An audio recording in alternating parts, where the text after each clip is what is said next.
Maquiagem ok? Não, tô quase tentando me ajeitar aqui. Só um pouquinho, pessoal. Só um pouquinho.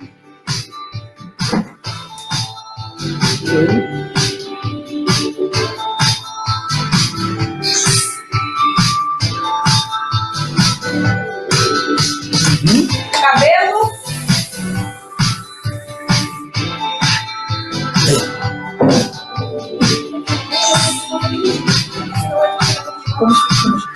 Cadê a maquiagem?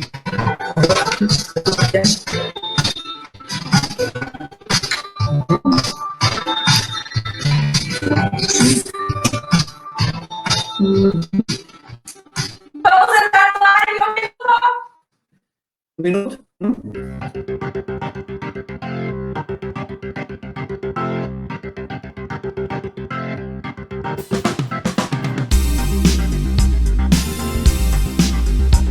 No ar, Delarte Repórter. Apresentação: André Assmann. Financiamento: Universidade Fevale e Secretaria de Estado da Cultura, Governo do Estado do Rio Grande do Sul. Apoio: Bom Tempo Internet, Nature Cycle Plast Weber, Bodega Oriental, Panificadora KS, Cervejaria Alten Brick e Delarte Produções.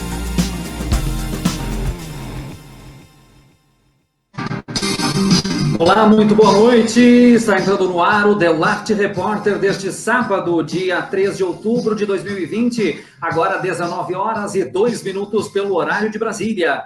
O Delarte Repórter de hoje traz os seguintes destaques: os benefícios do teatro ao vivo, mas em isolamento. Quem são os personagens? Onde vivem, do que se alimentam? O que fazem na quarentena para não tirar na mandioquinha?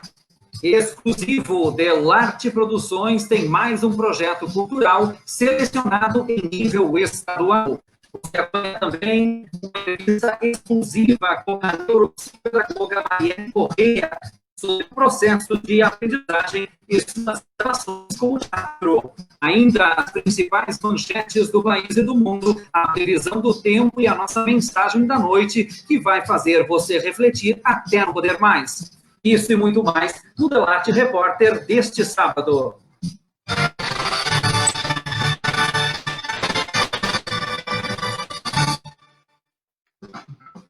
Muito bem, uma vez sejam muito bem-vindos os nossos acompanhantes virtuais pelo Facebook e também pelo Instagram. Eu quero cumprimentar e saudar a presença aqui no estúdio das minhas colegas de trabalho, das jornalistas e repórteres e também correspondentes internacionais, Nazera Cabeleira. Boa noite! Boa noite! E Getúlia Vargas. Boa noite! Boa noite! Estamos ao vivo pelo Instagram e pelo Facebook. No Instagram você pode compartilhar essa live clicando no botãozinho aqui embaixo, que é o aviãozinho. E aqui no Facebook você pode clicar no botão compartilhar. Está bem. Muito obrigado, muito obrigado. Muito obrigada! Muito obrigada! Muito obrigada! Muito obrigada! Muito obrigada! Está bem, Nazera Cabeleira, está bem, controle-se, por favor, senhor diretor. Acho que ela não tomou o remedinho hoje. Bem, em breve, o Delarte Repórter estará disponível também pelo YouTube, não é verdade, Getúlia Vargas? Exatamente! E também versões curtas para o WhatsApp. Muito bem, obrigado pela sua curta, mas eficaz participação. De nada, Até depois. Até! Você pode enviar também os seus comentários, sugestões e dicas de assuntos durante toda a nossa transmissão. Entre em contato conosco, participe, porque o Delarte Repórter é feito exclusivamente para você.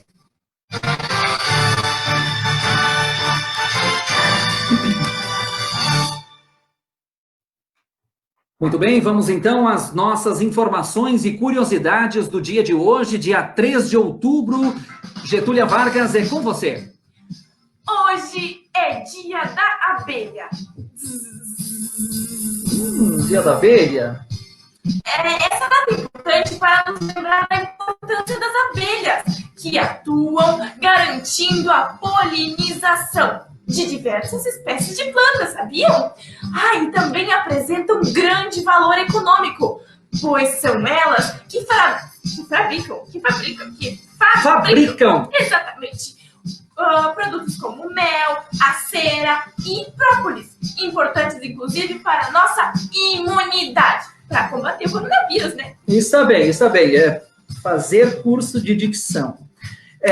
E o dia de hoje na história, hein, ô Nazeira Cabeleira? 1931, entrava em vigor a primeira vez no Brasil o horário de verão.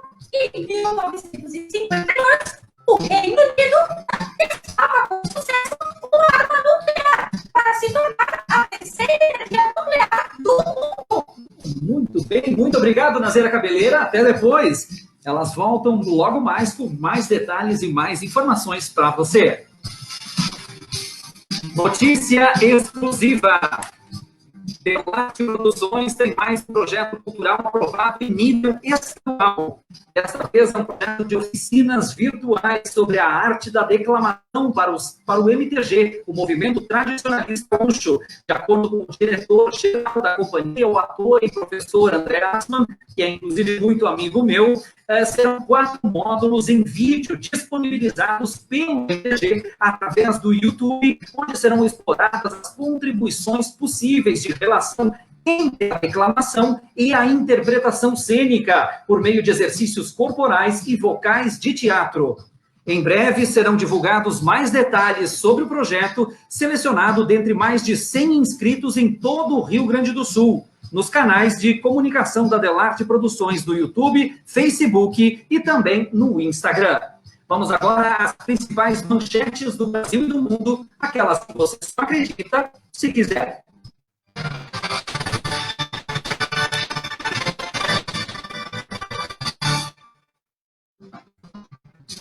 Onda de calor do sudeste do país.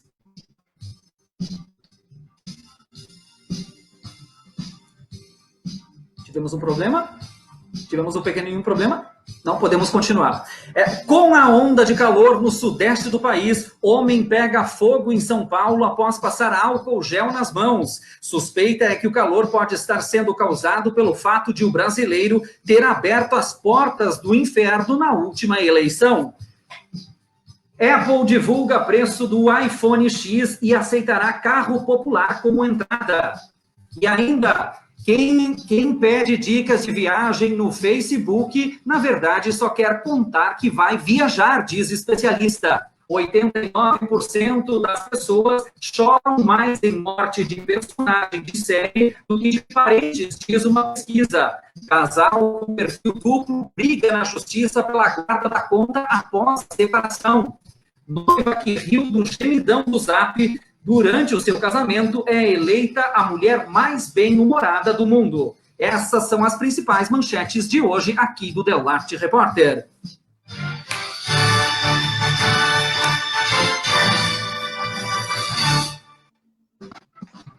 Aprendizagem, teatro e pandemia é o assunto de agora na nossa entrevista de hoje. Nós estamos falando com a neuropsicopedagoga Marielle Rodrigues da Silva Correia, através do nosso Facebook e também para os nossos amigos do Instagram. Estamos fazendo a nossa conexão.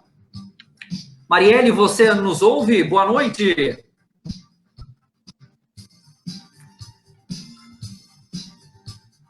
Olá. Marielle está sendo conectada. Olá, boa noite, você nos ouve? Sim, consegue me ouvir?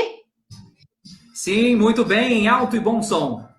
Tá bom, então. Então, boa muito noite. Bem, então, seja muito bem-vinda, é uma satisfação tê-la aqui conosco no Delarte Repórter, nessa transmissão exclusiva para os nossos ouvintes e telespectadores aqui do Instagram e também do Facebook. Seja bem, Marielle, para a gente começar a nossa entrevista, a nossa conversa, eu pediria que você começasse explicando o direcionamento da neuropsicopedagogia, por favor. Eu acho interessante explicar também por que a escolha da neuropsicopedagogia, né, como formação para mim. Porque eu sou professora, eu dou aulas na rede pública, estadual e municipal, dou aula para ensino fundamental, primeiro ano, séries iniciais e séries finais, para o sexto ano, e também atualmente estou dando aula para o magistério, seria então o ensino médio, né? Por que a escolha desse curso quando eu fui fazer? Eu tenho formação no magistério, tenho pedagogia, e durante o meu processo, assim, durante as aulas que eu dava, a gente sempre encontrava muitos alunos com dificuldades de aprendizagem. E isso eu acho que todos os professores se identificam comigo, porque na faculdade, ao longo do curso, a gente vai tendo muitas teorias, muitas formas de ensino, e tudo parece que funciona. E quando a gente chega na prática, a gente vai esbarrando com alunos com dificuldade, com ritmos diferentes de aprendizagem. Então, por isso, eu busquei um curso que contemplasse, então, essa necessidade de ajudar e ter um olhar diferente para esse aluno. E daí eu iniciei na neuropsicopedagogia, eu queria fazer ela institucional, mas eu acabei fazendo a clínica, porque na época não havia aberta institucional. Mas o que ela se direciona, então? Ela é basicamente o estudo do cérebro, como ele aprende. Então, a gente relaciona, dentro da neuropsicopedagogia, o desenvolvimento neurológico com os conhecimentos da psicologia cognitiva e da pedagogia, né? Então, ela engloba todas essas áreas. O enfoque é nos distúrbios e nas dificuldades de aprendizagem. Então, a gente tem esse olhar sobre o aluno, sobre o porquê de não estar aprendendo. A gente vem vivendo muito uma questão de medicalizar muitas crianças, né? No primeiro momento que ele não aprende alguma coisa, ou que a gente nota que o aluno está com uma certa dificuldade, existe muito, na nossa cultura agora, uma busca por dar um remédio para melhorar. Que bom que existem os remédios para os alunos que de fato necessitam, mas existem outras possibilidades antes disso que a gente pode trabalhar com o aluno. Perfeito. Então, a neuro entra nisso. Seriam atendimentos que são realizados, né, no caso da clínica, são realizados atendimentos para esses alunos, onde a gente faz algumas testagens para ver por que ele não está aprendendo determinado assunto ou determinada coisa, né? Então, a partir dos resultados, é criado todo um plano de ação para trabalhar com o aluno novas possibilidades para que ele desenvolva aquilo que, então, está defasado na aprendizagem dele. Seria basicamente esse o enfoque, né? Atualmente eu estou finalizando após também na institucional, porque a clínica eu tenho, estou finalizando na institucional. Para quê? Para que eu possa utilizar isso também dentro da sala de aula, né? Com mais alunos. Dentro das instituições escolares. Como o cérebro aprende e o que eu posso fazer para desenvolver as áreas que não estão tão bem trabalhadas. Perfeito. E quais seriam os principais problemas apresentados em termos de aprendizagem nesse contexto de pandemia e de aulas virtuais, por exemplo? Pois acho interessante responder pensando um pouquinho no que mudou. Quando nós estávamos dando aula dentro da sala de aula, a gente tinha todo um ambiente adequado, uma rotina, a criança já sabia que ela ia acordar, iria para a escola, teria um momento, então, da aula, teria o momento do recreio, o momento da merenda, era tudo bem organizado. E aí a motivação para eles estarem ali estava toda dentro do prédio escolar, dos colegas, interação, professor. No momento da pandemia, tudo isso mudou. É legal dizer que é difícil para o professor. Por quê? Porque o professor precisa se redescobrir. E o que eu acho que é mais difícil para o aluno é a questão da motivação, porque ele não está basicamente motivado. Dentro da sala de aula, tu tá ali, tu tem o teu aluno na tua frente, tu alcança ele, tu consegue ver, ele tá gostando da minha aula, ele não tá gostando, vamos por um outro caminho. Já agora, nesse momento de pandemia, isso é muito difícil, porque a rotina ela não existe mais. A gente até tenta organizar aulas dentro do horário de aula deles, por exemplo, mas eu vou dar um exemplo meu. Dou aula para o primeiro ano. Se eu for fazer a minha aula online de manhã, muitos pais não estão em casa. Então, aquele meu aluno não tem acesso a um celular próprio, não tem acesso a um computador próprio. Então, eu vou marcar minha aula para de noite. Já não está mais na rotina dele. Não era o horário que ele sempre estudava. Além de eu estar fazendo essa modificação, eu vou ter que ter uma aula mais prazerosa. muito mais do que era na sala de aula. Por quê? Porque agora eu estou competindo com YouTube, estou competindo com jogos, estou competindo com outras coisas que é difícil eu ganhar. Então, alguns deles não vão participar. E eu preciso motivar esses alunos para que eles continuem participando. E o que a gente faz na neuro, então, né? Linkando a neuropsicopedagogia com esse momento de aulas online.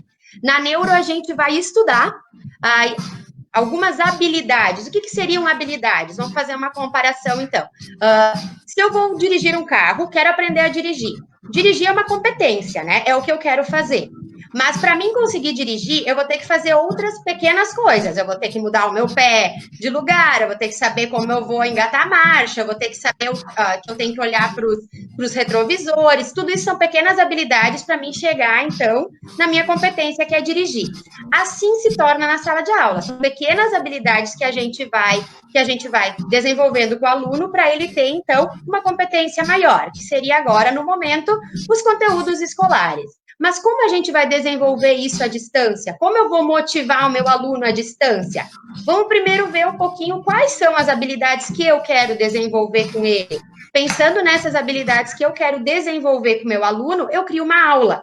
E essa aula ela tem que ser muito prazerosa, ela tem que ser muito criativa, muito divertida. E como eu vou desenvolver isso com os alunos, né? Isso eu tenho que pensar com bastante calma. Então, o momento agora, que muita gente diz que o professor está em casa, tem que fazer muita coisa, na verdade é o contrário.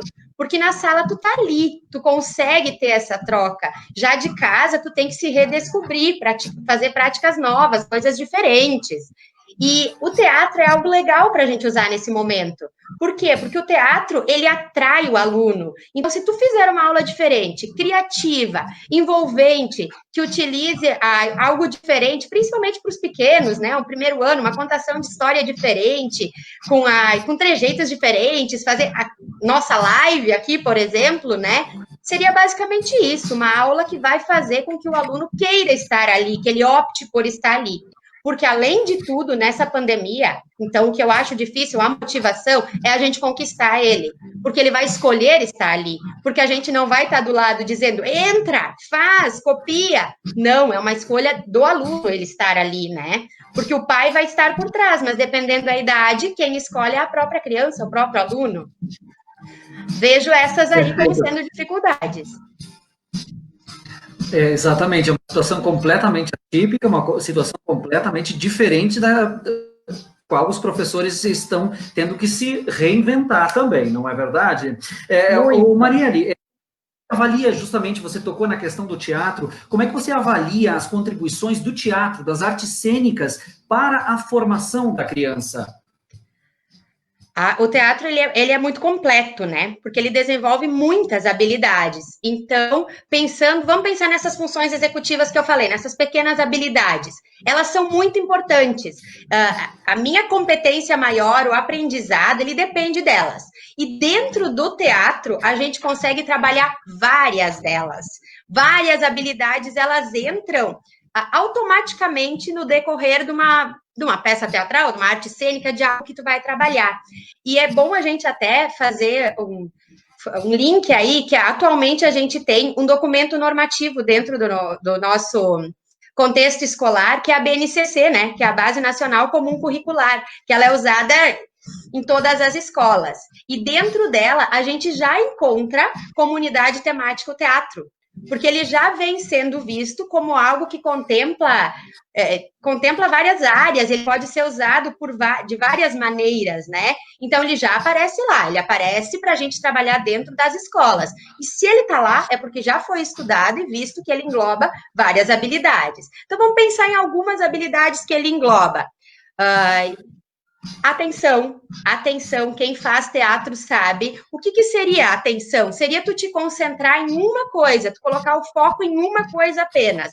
Então, se nós estamos trabalhando teatro com uma criança, o que a gente vai ensinar essa criança a fazer? A prestar atenção no momento que ele tem que falar, no momento que ele tem que entrar. A gente vai trabalhar essa atenção. Dentro da neuro, a gente faz exercícios para trabalhar essa atenção, porque uma defasagem nessa área, ela faz com que a criança não consiga se concentrar e, como consequência, não tenha aprendizagem. Então, a atenção, ela é muito trabalhada através das atividades que o teatro proporciona, né? Uma percepção maior. Ele precisa se perceber fazendo parte de algo dentro do teatro, ele precisa saber utilizar os sentidos, ele precisa saber o que ele tem que fazer, que trejeitos tem que ter, de que maneira ele tem que se comportar, né? Tudo isso vem junto com essa arte. Memória a gente não precisa nem falar, né? Que isso, na verdade, memória é treino. É tu treinar a tua mente para ela se concentrar em algo e ela relembrar aquilo. Dentro do teatro, a gente segue a ordem das falas, um roteiro, uma organização, e tudo isso trabalha muito memória. O controle inibitório que a criança precisa ter, que ela precisa saber o que ela pode ou não pode fazer, como se comportar. Muitas vezes a gente tem crianças explosivas, né? Que acontece alguma coisa, elas explodem. No teatro, o que é trabalhado? Ai, na hora de um improviso ali, ó, tu caiu, tu finge que não aconteceu nada, tu vai lá, tu continua, tu põe um sorriso no rosto, tu levanta e vai. Então, eles têm que se controlar. Esse controle inibitório, ele é muito importante para a aprendizagem, porque a criança tem que lidar com frustrações no seu desenvolvimento. A metacognição, então, que é o parar para pensar no que eu estou fazendo. Eu tenho que ter uma organização do que eu vou fazer, o momento que eu tenho que fazer alguma coisa. Uma tomada de decisão rápida. Esqueci minha fala. O que eu vou fazer? Ah, tu cria alguma coisa ali, tu tem que ser criativo, tu tem que tomar a decisão rápido. Ela pode fazer com que melhore muito a timidez. Crianças tímidas, o teatro ajuda muito nessa desinibição de conseguir falar, expor o que sente, né? Saber como trabalhar isso. Comunicação. Por quê? Porque o teatro... São raros as peças teatrais que é uma pessoa que apresenta, né? E mesmo que uma apresente, tem toda uma produção por trás, pessoas trabalhando, então tu não faz teatro sozinho.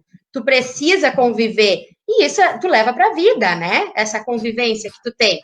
Criatividade. Crianças que fazem teatro aguçam muito a criatividade, tu consegue ser outro personagem, tu consegue entrar em cena, tu consegue criar. O faz de conta, ele é muito vivo para quem trabalha com isso.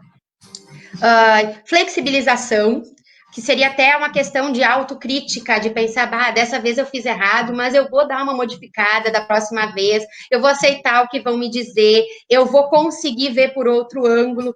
Todas essas habilidades e muito mais o teatro engloba. Então, imaginem que rico é o trabalho de quem está ali no meio e da criança que faz teatro, como ela consegue se desenvolver melhor na sala de aula, porque isso tudo reflete.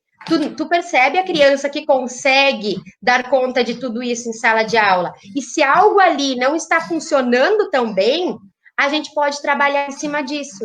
E o teatro ajuda, porque o teatro tem exercícios para trabalhar nessas áreas. Então, ele é muito rico, realmente.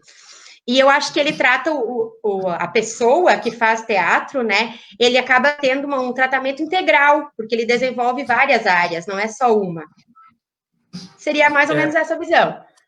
Eu queria só complementar que eu tenho um amigo que é o André Assman, né? Ele é professor de teatro, ele é ator, diretor, enfim, muito amigo meu. E ele me comentou uma vez sobre essa questão da memória que você estava falando, que ele normalmente diz para os seus alunos que a memória é um músculo entre aspas, né? Porque ela precisa ser praticada, assim como todos os outros aspectos que você citou aí. Se a gente ficar enfiado dentro de uma concha, acredito eu,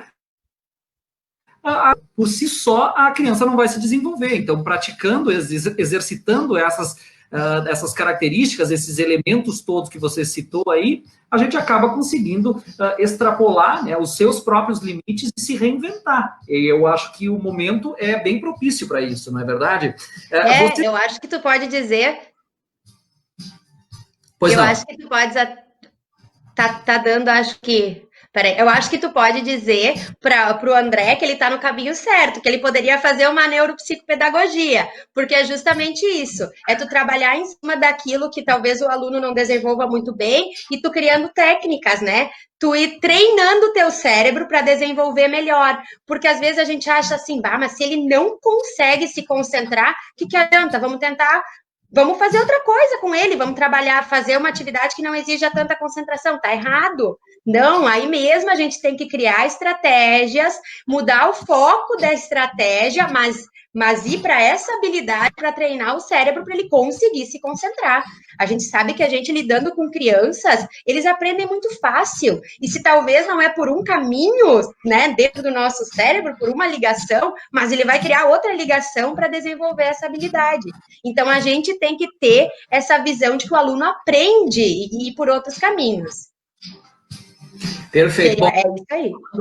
Exato. A gente está falando dentro de um contexto de escola, né, de criança, mas e para os adultos? Tem alguma dica? Você percebe alguma dificuldade? Você pode perceber enquanto, digamos assim, enquanto pessoa física, mas com a visão da neuro, que você perceba que daqui a pouco um adulto pode se beneficiar de alguma técnica, de algum aspecto nesse sentido que você estava abordando do teatro? Olha, todas essas habilidades, elas são importantes para a vida, né? Porque tu desenvolve ela quando tu é criança, mas tu vai usar ela ao longo da tua vida, quando tu for adulto. Então, um adulto que tem uma certa dificuldade de se expressar, é porque alguma habilidade ficou em defasagem lá quando ele era criança. Não é porque ele é adulto que ele não vai poder desenvolver essa habilidade. Claro que vai. Ele vai treinar o cérebro para desenvolver essas habilidades que foram defasadas. E o teatro, ele, por ser completo, ele facilita esse treino, né? O adulto, ele vai fazer teatro, ele vai automaticamente estar melhorando algo que não estava tão bem. Durante a pandemia é interessante que eu acho que muita gente se deu conta que tem algumas áreas mais defasadas. Por quê? Olha, nós, quanto professores, todo mundo tem a impressão de que o professor tem todas as áreas bem desenvolvidas, porque ele fala, porque ele consegue interagir, enfim. Mas nós, por exemplo, não estávamos acostumados a falar na frente de uma câmera, a organizar um vídeo para dar uma videoaula, a fazer algo assim. Então, tudo isso a gente está tendo que se redescobrir. E eu ouço de muitos colegas assim, eu não vou fazer videoaula porque eu não sei fazer videoaula, eu não sei falar na frente de uma câmera. Então, é uma habilidade que não foi desenvolvida, que ela tem que ser trabalhada. Então, sim, o adulto também pode trabalhar, ele também pode desenvolver essas habilidades através de técnicas, através do próprio teatro, através de algum curso que trabalhe isso nele, né? Então, sim, o adulto se beneficia e muito, principalmente fazendo, então, a prática do teatro. As habilidades, elas são natas do ser humano, né? Porque tem gente que diz, por exemplo, a questão da criatividade. Eu não sou uma pessoa criativa, mas, na verdade, a criatividade está lá, ela é inerente ao ser humano. Basta que ela seja... Ela precisa ser trabalhada. Trabalhada na infância já para que a pessoa usufruir, né, desses benefícios que a criatividade pode trazer no decorrer da sua vida, não é verdade? Sim, a gente pode até pensar que, digamos assim, se a gente tivesse várias tomadinhas na nossa cabeça com fios ligados, né? Conforme vai sendo alimentado esses fios, vão sendo trabalhados, a gente vai enchendo, a gente vai alimentando isso que está ali. Se isso não é bem trabalhado, bem alimentado, não vai desenvolver, não vai criar, né? E aí, o professor de teatro, o professor de sala de aula tem um papel fundamental, porque ele tem que dar chance para desenvolver isso, para desenvolver uma criatividade. Agora, durante a pandemia, vários alunos que na sala eram mais quietos se demonstraram, nossa, assim, ótimos em frente a uma câmera, por exemplo. Por quê? Porque talvez eles tinham vergonha de falar em público com muitas outras crianças, mas daí a gente deu a oportunidade deles gravarem um vídeo, por exemplo. Nossa, vieram coisas maravilhosas, vieram baita contadores de história, sabe? Então, a gente vai descobrindo habilidades deles no momento que a gente vai dando chance para isso acontecer. Então, a gente vai alimentando aí as nossas tomadinhas, né? Para que o aluno, ele se desenvolva de forma integral. Perfeito. Bom, o nosso papo, o nosso assunto aqui continua. Nós vamos agora a um rápido intervalo comercial de 30 segundos e já voltamos. Inclusive, alguns exercícios, algumas dicas para você que está nos acompanhando ao vivo aí pelo Facebook e também pelo Instagram, fazer aí em casa com a sua família. Nós já voltamos 30 segundos.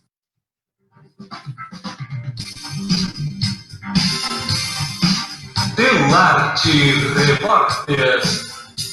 Financiamento Universidade Fevale e Secretaria de Estado da Cultura, Governo do Estado do Rio Grande do Sul. Apoio Bom Tempo Internet, Nature Cycle Plastic Paper, Mega Oriental, Panificadora KS, Cervejaria Alta Brick e Delarte Produções. Bom, está chegando agora aqui no Delarte Repórter pelo Instagram e também pelo Facebook. Nós estamos ao vivo conversando por essas duas plataformas e logo mais também pelo YouTube e versões curtas para o WhatsApp. Você pode nos enviar a sua mensagem, a sua pergunta, a sua sugestão e, inclusive, o pedido de recebimento das mensagens via WhatsApp do compilado a respeito desses espetáculos, na verdade, dessas lives que nós estamos fazendo com os diferentes especialistas em relação aos benefícios do teatro ao vivo, mas em isolamento. Nós estamos conversando ao vivo, neste momento, com a neuropsicopedagoga Marielle Rodrigues da Silva Correia, a respeito da relação criada, que é possível, entre a aprendizagem, o teatro e a pandemia. Bem, Marielle, a retomada das atividades presenciais em algumas escolas, por exemplo, a que aspectos os pais e os professores deveriam prestar mais atenção dentro desse contexto de retomada das atividades presenciais? André, eu não te ouvi bem. Você está me ouvindo, Marielle? Tô. Pode repetir só porque eu não ouvi bem. Muito bem, vamos repetir então a pergunta. Desculpa. A palavra me referia a... Sem problema, não tem problema, é o problema da internet, na verdade, que acaba nos atrapalhando um pouquinho, mas a gente já resolve da melhor maneira possível, não tem problema. A retomada de atividades presenciais em algumas escolas, em todo o país, de certa forma, né? A que aspectos os pais e os professores deveriam prestar mais atenção nessa retomada? Eu acredito, André, que essa retomada, ela vai ser bem gradual, né? Não vai ser uma retomada de simplesmente os alunos todos começarem a vir para a escola. Isso vai fazer com que a gente trabalhe de uma forma mais lenta nessa retomada, porque nós vamos provavelmente receber determinada quantidade de alunos um dia da semana, na outra semana outros, dependendo como cada escola vai se organizar, certo? Mas vai ser gradual. Então, a gente vai ter que ter um olhar diferenciado para esse nosso aluno, porque nós não estamos recebendo um aluno que estava em férias. Não, nós estamos recebendo um aluno que estava tendo atividades em casa, mas ele precisava realizar essas atividades, bem dizer, sozinhos. Por quê? Porque o nosso momento de troca com eles diminuiu muito. Se antes a gente passava 4 horas com eles por dia, agora, normalmente, as videoaulas a gente tem 1, 2 vezes por semana. Então, diminuiu muito o nosso tempo. Então, nós não estamos recebendo um aluno que estava de férias. Nós temos que entender que eles estavam fazendo no seu tempo as suas atividades. Então, é muito importante prestar atenção o que disso que foi dado nesse período de distanciamento realmente foi consolidado por esse aluno. Então, vai ter que haver uma retomada de conteúdos nessa volta. Os pais vão ter que continuar em cima dos alunos, dos seus filhos, para que eles realizem as atividades, sim, porque a gente entende que continuou, né? A questão do conteúdo, a questão das aulas, continuou, não de forma tão efetiva. Eu vejo, como professora, que nós temos que pensar um pouquinho, sim, nessa volta, sendo gradual, que a gente precisa dessa retomada aos poucos, mas com bastante cuidado, com bastante segurança e olhando um aluno como por inteiro. Por exemplo, se eu tenho um aluno que não participou de nenhuma aula online, talvez não seja culpa dele. Mas o que então ele desenvolveu das atividades que a gente mandou? Quais as habilidades que ele já tem desenvolvidas? Tem que ser feita, assim, uma retomada em cima dos conteúdos de forma gradual. E eu vou dizer assim, se eu tenho que dar um recado, então, para os pais, não se preocupem, porque nós somos professores. Então, a gente sabe que esse aluno que a gente está recebendo precisa de um outro olhar. Então, eu diria para eles, né, não se preocuparem tanto, se acalmar, porque a nossa função durante essa retomada vai ser essa, vai ser olhar esse aluno para que a gente consiga, então, perceber o que ele teve já de aprendizagem, o que a gente ainda precisa retomar. Perfeito. E o que as famílias elas podem fazer em casa para diminuir a pressão da pandemia e não perder nenhum parafuso, por exemplo? Eu me identifico com essa pergunta, porque não sei se todos sabem, mas eu tenho 2 filhos de idades diferentes, né? Um que está no pré e a minha menina, então, está no 4º ano. Então, a gente, às vezes, pensa que vai entrar em parafuso. E por que isso acontece também? Porque se a gente fosse ficar em casa uma semana, um mês, seria legal, bacana, a gente ia curtir a família, enfim. Mas daí isso se estendeu e nós já estamos há meses em casa. A gente não sai, a gente não se diverte mais tanto, né? Em ambientes como parques, lugares ao ar livre, enfim. Sim, tudo isso ficou muito restrito. Então, com essa questão de ficar em casa, muito fechado, surgiram alguns sentimentos que a gente tem que lidar entre nós. Nós temos medo do que está por vir, do que pode acontecer, é uma certa ansiedade por essa volta que a gente não sabe ao certo como ela vai acontecer. É a saudade dos colegas, da escola, das brincadeiras, é a saudade dos familiares que a gente também não pode mais estar vendo. Então, é muito fácil entrar em parafuso nisso tudo, né? Porque são muitas coisas misturadas. Até quando a psicóloga teve a conversa aqui contigo, ela também colocou desses medos e desses sentimentos, né? Então, a gente precisa lidar com isso. O que eu acho que pode ajudar as famílias é organizar. Gente, esse meu fone, só um pouco. Tivemos um pequeno probleminha técnico, mas não tem problema técnico com o meu fone. É isso mesmo. É isso aí. E o que eu acho que a gente pode trabalhar bastante com as crianças em casa, quanto família, é a autonomia. O que, de fato, o meu filho, a minha filha, dentro da idade dele, pode fazer sozinho.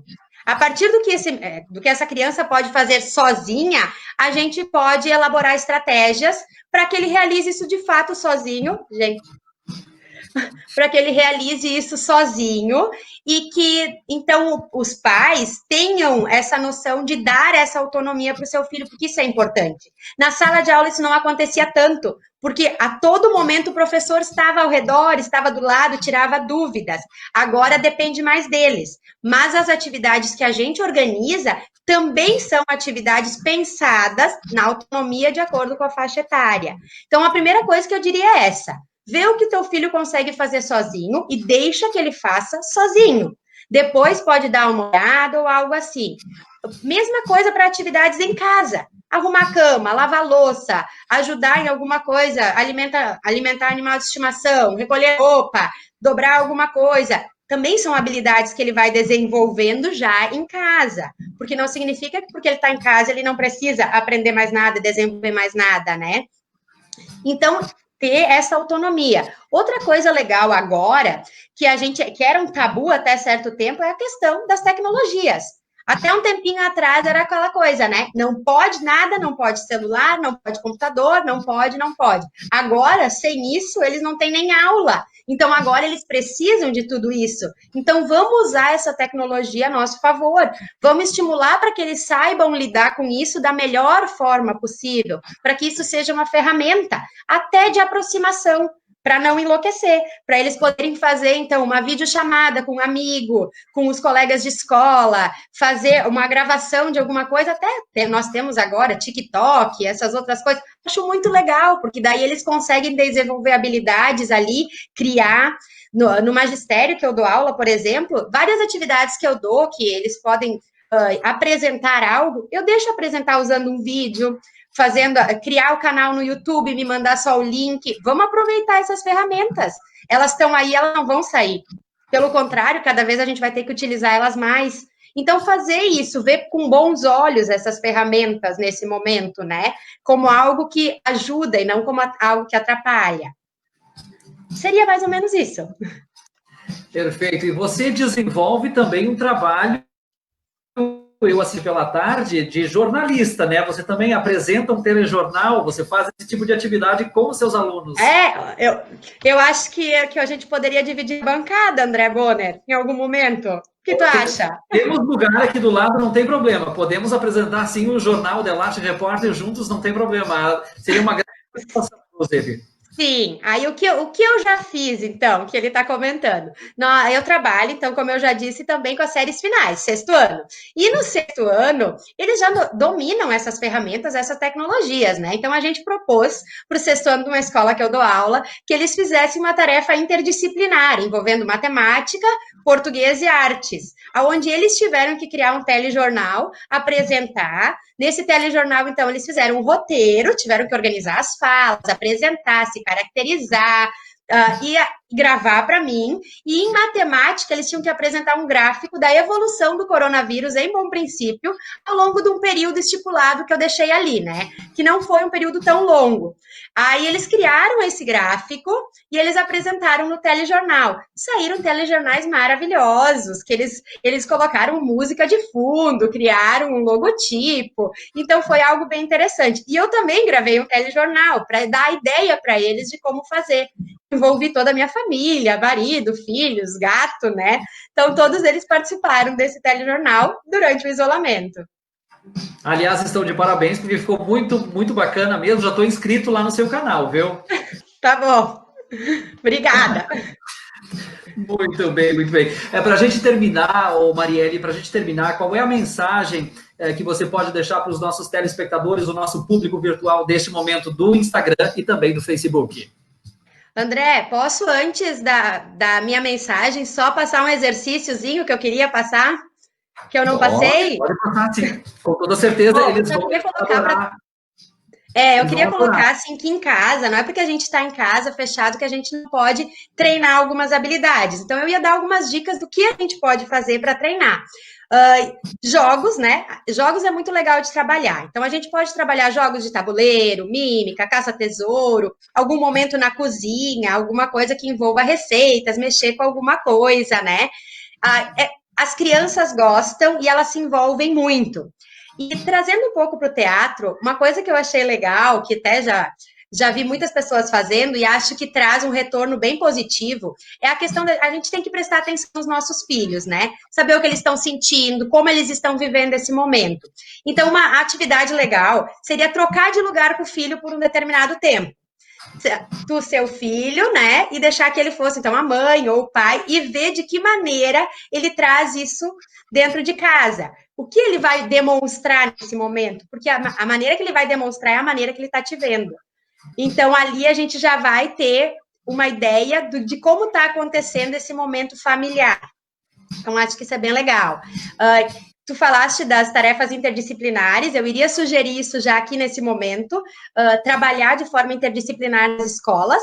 A ideia, então, vai para os professores, né? Os professores que estão em casa, trabalhando à distância, se unir com alguns colegas e fazer algumas tarefas interdisciplinares, e também dar espaço para que os seus alunos desenvolvam habilidades que antes a gente talvez não tinha oportunidade. Uma atividade que algumas colegas minhas da área de português fizeram e que eu achei muito legal, que a gente até trocou ideias, foi elas pediram que as crianças escrevessem um texto sobre algum momento bacana, legal, que elas tiveram na vida delas. As crianças enviavam o texto para a professora, porém, as crianças tinham que enviar um áudio da leitura desse texto, onde era observado, então, entonação, a maneira que foi falado, a emoção que era colocada naquele texto. Outra atividade que é simples e é legal. E eles não precisam aparecer, porque uns dizem, eu não gosto de aparecer. Não, eles gravam um áudio e mandam. Várias habilidades acabam sendo desenvolvidas, né? São ideias simples que a gente pode fazer em casa, que os professores podem utilizar e que eu acho que é bem bacana nesse momento, porque nesse momento a gente tem que ser muito criativo, então a gente tem que inventar algumas coisas. Agora eu vou para a minha mensagem, pode ser? Pode ser. Aliás, deixa eu só comentar que essas suas dicas, exercícios são preciosos. O primeiro bloco de exercícios que você deu, de observações, e esse segundo bloco de exercícios mais específicos, assim, são realmente muito, muito, muito bacanas. Eu só lhe perguntaria ainda uma questãozinha sobre a questão da troca de lugar com o filho, né, nessa atividade. Tem algum limite de faixa etária para fazer essa atividade em específico ou não? Não, eu acho que se o filho gosta disso, né, a gente vai começar quando ele é bem pequeno. Porque eles costumam fazer isso quando eles são bem pequenos, né? Eles dizem, agora eu vou brincar que eu sou a mãe e tu é a filha.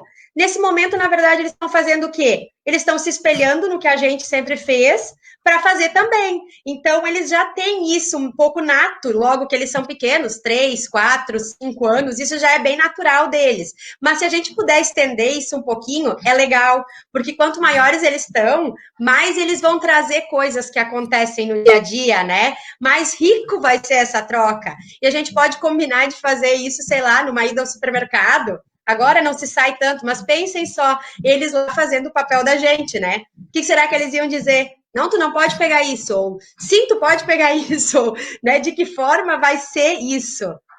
Traz uma noção de responsabilidade, né, também. Claro! E de como eles nos enxergam, né? De que eles estão pensando. Exatamente, exatamente. Muito ricas as suas contribuições. Marielle, eu lhe agradeço imensamente. Por favor, então, agora sim, a sua mensagem de despedida para os nossos telespectadores.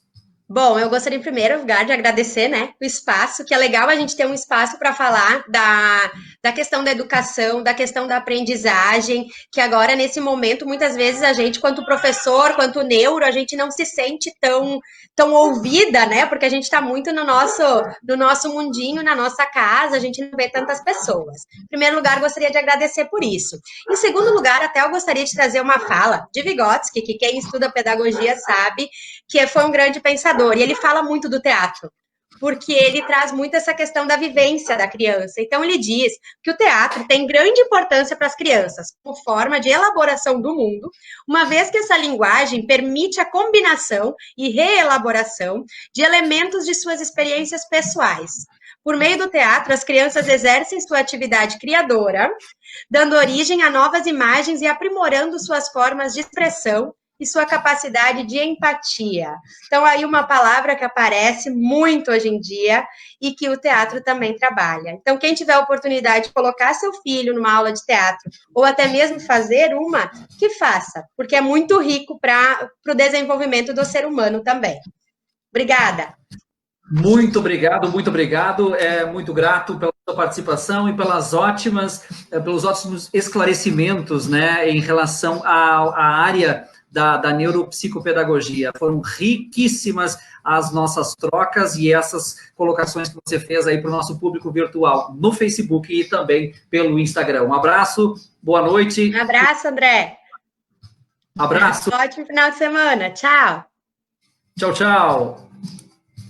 Muito bem, esta foi então a nossa entrevista de hoje com a neuropsicopedagoga Marielle Rodrigues da Silva Correia.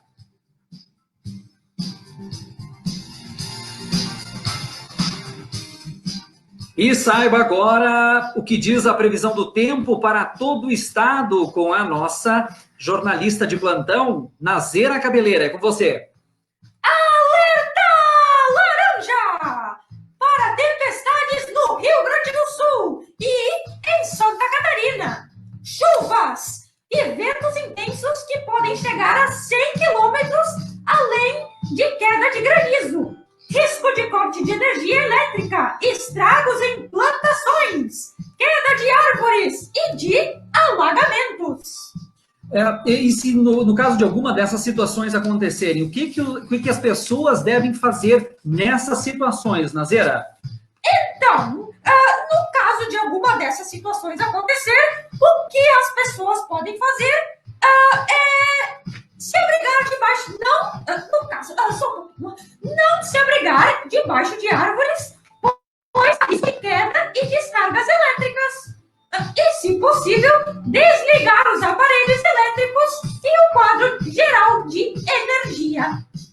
Muito bem, e em caso de necessidade, você deve entrar em contato com a Defesa Civil do seu município, né, que vai cair exatamente pelo telefone 199 ou então para o Corpo de Bombeiros pelo 193. Os telefones estão aparecendo na tela para os nossos telespectadores aqui do Facebook.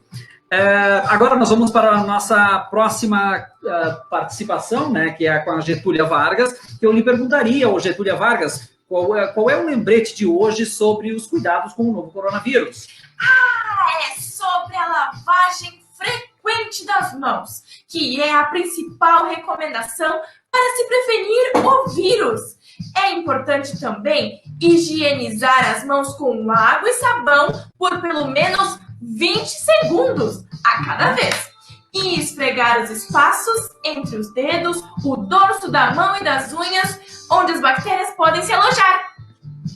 Muito bem, o álcool em gel é também uma alternativa, mas as recomendações são para que ele seja usado apenas como segunda alternativa em caso de a pessoa não poder lavar as mãos.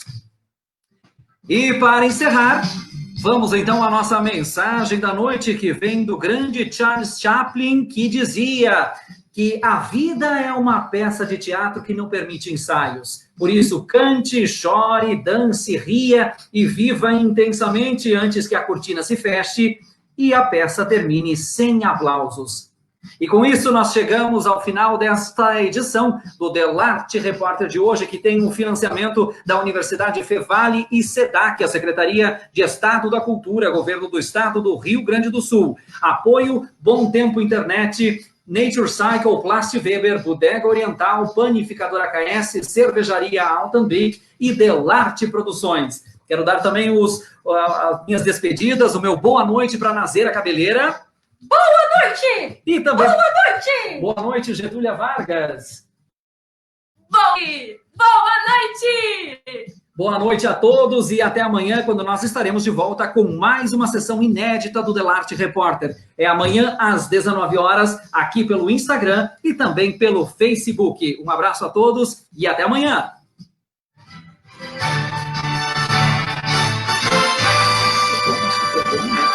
Foi legal.